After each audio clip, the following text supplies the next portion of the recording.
Hello दोस्तों, welcome everyone to dear मित्रों। तो आज का हमारा टॉपिक जो है वो main features of industrial policy July 1991 का है। डेफिनेटली ये एग्ज़ाम पॉइंट ऑफ व्यू से काफ़ी इंपॉर्टेंट टॉपिक है और काफ़ी बार रिपीट भी हो चुका है वीएनएसयू के एग्ज़ाम में।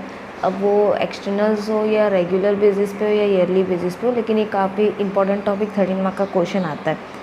तो यहाँ पे हम लोग देखेंगे कि इंडस्ट्रियल पॉलिसीज़ के फीचर्स क्या क्या थे, फिर उसके साथ हम लोग ने किस तरीके से और आगे मोटिवेट होकर और इंडस्ट्रीज़ को बढ़ाया, एक्सपोर्ट को किस तरीके से बढ़ाया, आज कौन से एक्सपोर्ट पोजीशंस पे हम लोग खड़े हैं, क्यों हम लोग रिलेशनशिप एक्सपोर्ट के साथ ज़्यादा अच्छा कर रहे हैं, ये सारी चीज़ें हम लोग इसके अंदर देखेंगे। ठीक है, तो सबसे पहले हमारा पॉइंट है industrial licensing. Industrial licensing has been abolished for all projects except for a short list of industries related to the security and strategic concern, social reason, hazardous chemical and overriding environmental reason and items of at least consumption। Licensing policy चालू हुआ था। हम लोग को ये पता है कि हम लोग जब भी इंडस्ट्री सेटअप करते हैं तो हम लोग को government, central government, state government दोनों के पास से हम लोग को परमिशन लेने की ज़रूरत पड़ती है। ठीक है, तो हम लोग को लाइसेंस मिलता है। अब ये लाइसेंस हम लोग को गवर्नमेंट प्रोवाइड करता है, तो कुछ इंडस्ट्रीज़ को छोड़ के बाकी सारे इसको हम लोग को लाइसेंस देने के लिए परमिशन हम लोग को गवर्नमेंट ने दी हुई है। ठीक है, अब ये कुछ इंडस्ट्रीज़ गिनी चुनी 18 इंडस्ट्रीज़ है, जिसमें ड्रग्स, फिर फार्मास्यूटिकल इंडस्ट्रीज़ हो गया, सिगरेट हो गया, तो ये सारी चीज़ों का लाइसेंस हम लोग को गवर्नमेंट अप्लाई करने नहीं देती क्योंकि वो हैज़र्डियस है लाइफ के लिए। Second, disposal of industry. इसमें हम लोग के 4 पॉइंट है। सबसे पहला, in respect of location it has been laid down except the case of citizen population of more than 1 million, no industrial approval will be required from the central government. Likewise, other than non-polluting nature such as electronic, computer, software and printing will be allowed outside 25 kilometer per accepting triad designated industrial area। अगर 1 million या उससे ज़्यादा population industrial area के आसपास में रह रहा होगा तो उन लोग को परमिशन लेने की ज़रूरत नहीं है, उन लोग बेसिक अपनी इंडस्ट्री सेटअप कर सकते। हाँ, अगर ये पॉपुलेशन बढ़ गया है, वहाँ पे काफ़ी लोग एम्प्लॉयड होने लगे तो हम लोग को लाइसेंस लेने की ज़रूरत पड़ती है। इसके अलावा जो नॉन पॉल्यूटिंग इंडस्ट्रीज़ है, नॉन पॉल्यूटिंग इंडस्ट्रीज़ का मतलब कंप्यूटर, सॉफ्टवेयर इंजीनियरिंग वगैरह हो गया, तो ये सारी इंडस्ट्रीज़ को भी परमिशन दिए, लेकिन 25 किलोमीटर के दरमियान के अंदर। Second, likewise in the case of city with the population of more than 1 million which require industrial regeneration of flexible location shall be adapted। 1 million से ज़्यादा पॉपुलेशन अगर कोई जगह पे रह रहा है तो वहाँ पे फ्लेक्सिबल लोकेशन हो, इसका गवर्नमेंट पूरी तरीके से कोशिश करती है। C, in order to reduce congestion in cities, it enable to industries to move to the rural and backward regions. Suitable incentive will be provided and investment pattern will be designed accordingly। यानी हम लोग की कोशिश यही है कि ज़्यादा से ज़्यादा इंडस्ट्रीज बैकवर्ड एरियाज़ में सेटअप हो ताकि वहाँ के लोगों को एम्प्लॉयमेंट मिल सके और वहाँ पे भी लोग डेवलप्ड होते जाए। Fourth, existing in the new industry unit are given broad branding facility. जो भी ऑलरेडी एग्जिस्टिंग इंडस्ट्री से या न्यू इंडस्ट्री से उन लोग को ब्रांडिंग फैसिलिटीज़ प्रोवाइड कर दिए ताकि अगर ब्रांड बन गया तो उनको एडिशनल प्लांट एंड मशीनरी की रिक्वायरमेंट नहीं होगी। ऐसा क्यों होता है? क्योंकि अगर हम लोग का ब्रांड प्रोडक्ट होता है तो कोई भी हमारा प्रोडक्ट ईजिली खरीद सकता है, तो इसके लिए हम लोग को ज़्यादा इन्वेस्टमेंट की वहाँ पर ज़रूरत नहीं पड़ती। थर्ड हम लोग का दिया हुआ है foreign investment. The policy makes liberal provision for the easy entry of foreign investment in the field of industry, trade and technology. For this, entry of foreign investing in the form of direct equity investment has been allowed up to 51% of total investment.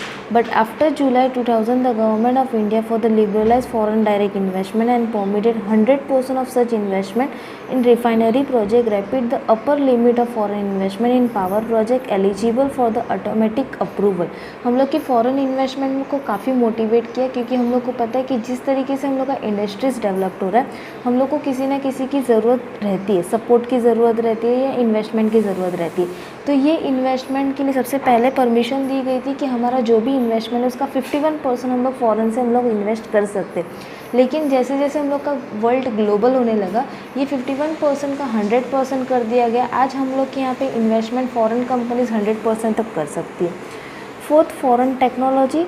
The new technology also provided to work foreign countries in our Indian sector. It allows automatic approval for the foreign technology agreement related to the high priority industry. It is further provided that no prior clearance will be required for the hiring of foreign technician and foreign testing of indigenous developed technology. This will enable the Indian company to develop relationship with the supplier of foreign technology and continuing basic and make more commercial consideration. Foreign technology को accept करने बोला क्योंकि हमारे यहाँ पे country में technology तो बनती है लेकिन उतनी चलती नहीं जितनी ज़रूरत हो, और फ़ॉरेन्स में सारी टेक्नोलॉजी चलती है।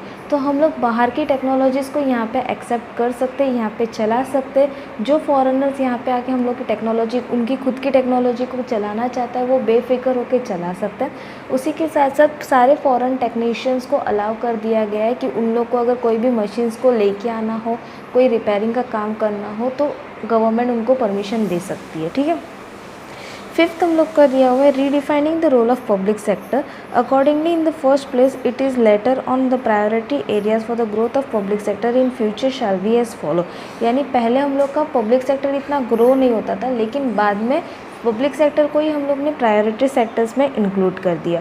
इसमें 4 पॉइंट है। सबसे पहले essential infrastructure, goods and service, हम लोग की गुड्स एंड सर्विस को ज़्यादा से ज़्यादा मोटिवेट करके आगे बढ़ाए। Second, exploitation and exploration of oil and mineral resource, oil और मिनरल रिसोर्स को ज़्यादा से ज़्यादा एक्सप्लॉयट करें। Third, technology development and building of manufacturing capabilities in area which are crucial in the longer and development of the country. जो भी building वगैरह है उसको ज़्यादा से ज़्यादा डेवलप करें ताकि हम लोग को उससे इनकम जनरेट हो। Fourth, along with this, the public sector will also be allowed to enter in the area is not reserved for it। इसके अलावा पब्लिक सेक्टर को वो जगह पे भी आना परमिशन दे दी है जहाँ पे पहले उनको परमिशन नहीं मिलती थी। फिर हम लोग का 6th पॉइंट है review of existing portfolio management of public investment. This review will be in the respect of industry based on low technology, small scale and non strategic areas, in efficient and unproductive area etcetera. Obviously the intention is to reduce the role of public sector in this area.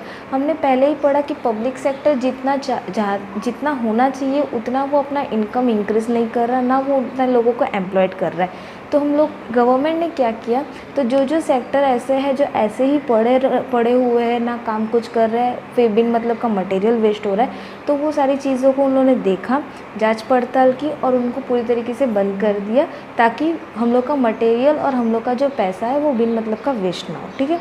7, strengthening of public enterprise. The government will strengthen those public enterprise which fall in the reserve area operation and high priorities areas are getting good and reasonable profit. If it is provided, such enterprise will get much greater degree of management autonomy to the system of memorandum of understanding specifying the right of obligation of enterprise in the government। हम लोग का public enterprise को ज़्यादा से ज़्यादा strengthen करने बोला। Strengthen का मतलब होता है जो पब्लिक एंटरप्राइज चल रहा है, हमने पहले देखा जो नहीं चल रहा उनको गवर्नमेंट ने क्या कर दिया, बंद कर दिया। दूसरा जो चल रहा है, जिनके पास से ज़्यादा पैसे मिल सकते हैं, फंड आ सकता है, एम्प्लॉयमेंट जनरेट हो सकता है, तो गवर्नमेंट ने कोशिश की कि उन सेक्टर को ज़्यादा से ज़्यादा बढ़े, ये उनका प्लान था। ठीक है। फिर 8, disinvestment of the part of equity of public enterprise in order to provide further market discipline and to improve the performance of public enterprise to encourage wider public participation. A part of government shareholding in the selected enterprise will be disinvested and offer in general public mutual fund, financial institution etc. जो public sector का shares है वो public sector का share पूरा government की तरफ से निकाल के किसको देना चाहते हैं, म्यूचुअल फंड्स वाले को, फाइनेंशियल इंस्टीट्यूशन या कोई नॉर्मल पर्सन, उनको देके क्या फ़ायदा होगा, तो उन लोग इन्वेस्ट करने में ज़्यादा इंटरेस्ट होंगे, प्रॉफिट कमाने में ज़्यादा इंटरेस्ट होंगे, और ज़्यादा प्रॉफिट होगा तो डेफिनेटली जो इंडस्ट्री बंद है वो अपने आप चलने लग जाएगी। इसकी वजह से जो इन्वेस्टमेंट हम लोग का पब्लिक सेक्टर में था उसको पूरी की पूरी तरीके से डिसइन्वेस्ट करने की कोशिश करना। 9, 6 N अनएवेबल public enterprise, 6 unviable unit which are not capable of being revived or which are not likely to improve their performance will be referred to the board of the industry and financial reconstruction created for the purpose of rehabilitation. A social security mechanism like national reward renewal fund will be created to protect the interest of the worker likely to be affected by such rehabilitation package। यानी जो industry पूरी तरीके से बंद हो गई या ठप हो गई है तो उस इंडस्ट्रीज़ को देख लिया जाए और उस इंडस्ट्रीज़ का जो भी सामान मटेरियल वगैरह है वो पूरी बेच के जो भी पैसा आ रहा है वो गवर्नमेंट को दे दे। इसके साथ साथ जो वहाँ पे एम्प्लॉयड है यानी जो वहाँ पे काम कर रहे हैं उन लोग को प्रोटेक्शन मिले कि उन लोग की जॉब जाने के बाद उनको फाइनेंशियली कुछ नुकसान नहीं होगा, ये गवर्नमेंट ध्यान देगी। फिर 10th हम लोग का दिया हुआ है amendment in the monopoly and restrictive trade practice. ये थोड़ा सा इंपॉर्टेंट पॉइंट है तो इसको ध्यान से सुनना। MRTP एक्ट हम लोग ने पहले भी पढ़ा है। MRTP का मतलब क्या होता है, तो जो भी मोनोपोलिस्ट यहाँ पे राज करते थे, राजा बन के पूरा मार्केट को लेना चाहते थे कि गवर्नमेंट इनके अंदर ना आए, तो उनके लिए मोनोपोलिस्टिक ट्रेड प्रैक्टिस एक्ट चालू हुआ था। इसमें पॉइंट क्या है, सबसे पहले to prevent such concentration of economic power which is determined to public interest and control monopolistic trend. यानी जो भी हम लोग का मोनोपोली हम लोग को नुकसान कर रहा है, उस मोनोपोली को रोक के उनको रेस्ट्रिक्ट कर दे। Second, to prohibited monopolistic restrictive and unfair trade practice, जो बिन मतलब का जानबूझ के कंज्यूमर को हैरान कर रहा है, उनसे बचा के रखें।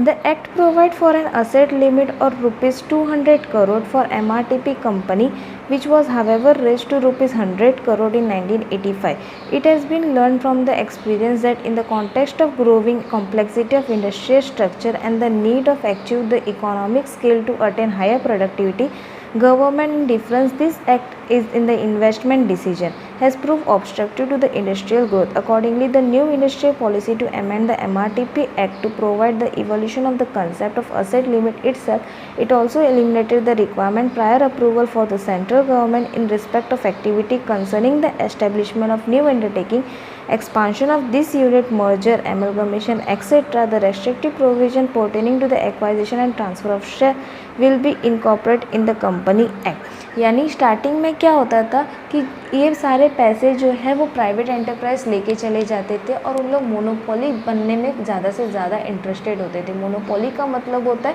कि उन लोग मार्केट का राजा बनने की कोशिश करते थे। लेकिन बाद में ये जब चीज़ गवर्नमेंट के ध्यान में आई, देखा गवर्नमेंट ने कि इन लोग ज़्यादा से ज़्यादा लूटने जा रहे हैं, तो उन्होंने क्या किया, यहाँ पर रेस्ट्रिक्शन लगा दिया। यानी हम लोग जहाँ पे 20 करोड़, पहले ये स्टार्टिंग में 20 करोड़ MRTP का कंपनी का था, वो इंक्रीज हो गया 100 करोड़ के ऊपर। लेकिन यहाँ पे हम लोग ने चलने दिया है, प्राइवेट सेक्टर को चलने दिया है, लेकिन उतना नहीं जितना हम लोग पहले करते थे। उन लोग जानबूझ के लोगों को हैरेस करते थे, लोगों को तंग करते थे, तो उसके ऊपर गवर्नमेंट ने कंट्रोल किया। साथ ही में अगर कोई कंपनी एमलगमेट करना चाहती है, एब्जॉर्ब करना चाहती है, तो उसको भी पहले गवर्नमेंट की तरफ से परमिशन लेनी पड़ेगी। बिना परमिशन के वो काम नहीं कर सकती। ठीक है, आगे Thus, the emphasis now being shifted to taking appropriate action against the monopoly, restrictive and unfair trade practice on the part of the monopolist। यानी काफ़ी ज़्यादा इन्होंने स्टेप यही लिया है कि जो भी मोनोपोली जानबूझ के हैरेस करते थे, उनसे बचा के रखे पब्लिक को जितना हो सके उतना, और हर चीज़ में प्राइवेट हो पब्लिक हो, उनको गवर्नमेंट की तरफ से परमिशन लेनी ही पड़ेगी। ठीक है, फिर 11th हम लोग का दिया हुआ है promotion of small scale industry. It should however mention here that the new industrial policy was announced in August 1991 with a view to making them strong and viable। इसमें हम लोग की पॉइंट है, investment limit in plant and machinery for small industry has been raised from 35 lakh to 60। Second, the policy seeks to provide adequate financial support to the small industry. Third, the new policy also provide for the adequate supply of raw material and marketing facility to the small scale unit. And fourth, special measure for the development of tiny sector, handloom, handicraft, etc. has also been incorporated in the new policy। यानी हम लोग की जो private industry थी वो तो चल ही रही है, उसके साथ साथ गवर्नमेंट ने ये भी कोशिश की जो स्मॉल स्केल इंडस्ट्री है उसको ज़्यादा से ज़्यादा चलाए। इसके लिए उन्होंने क्या क्या किया, तो सबसे पहले पॉइंट में हम लोग को दिया हुआ है कि जो पॉलिसी का मिनिमम बजट था 35 लाख का, उसको इंक्रीज़ कर दिया 60 लाख तक। सेकंड, जितना फाइनेंशियल हेल्प हो सके गवर्नमेंट की तरफ से उतना हेल्प करने की कोशिश की। थर्ड, अगर किसी इंडस्ट्री स्मॉल स्केल इंडस्ट्री के पास रॉ मटेरियल प्रोवाइड नहीं हो रहा तो गवर्नमेंट खुद उनको प्रोवाइड करके देगी फाइनेंशियली। फोर्थ, स्पेशल मेजर लिए गए हैंडलूम इंडस्ट्री, हैंडीक्राफ्ट इंडस्ट्रीज़ के लिए, ताकि उन लोग भी डेवलप होते जाए। तो दोस्तों यहाँ पे हम लोग का है इंडस्ट्रियल के फीचर्स और उनकी पॉलिसी 1991 की। होपफुली आपको वीडियो समझ आया होगा। समझ आया तो प्लीज़ अपने दोस्तों के साथ शेयर करना और डियर मित्रों को सब्सक्राइब करना ना भूलिएगा। मिलते हैं नेक्स्ट वीडियो में, तब तक के लिए बाय बाय।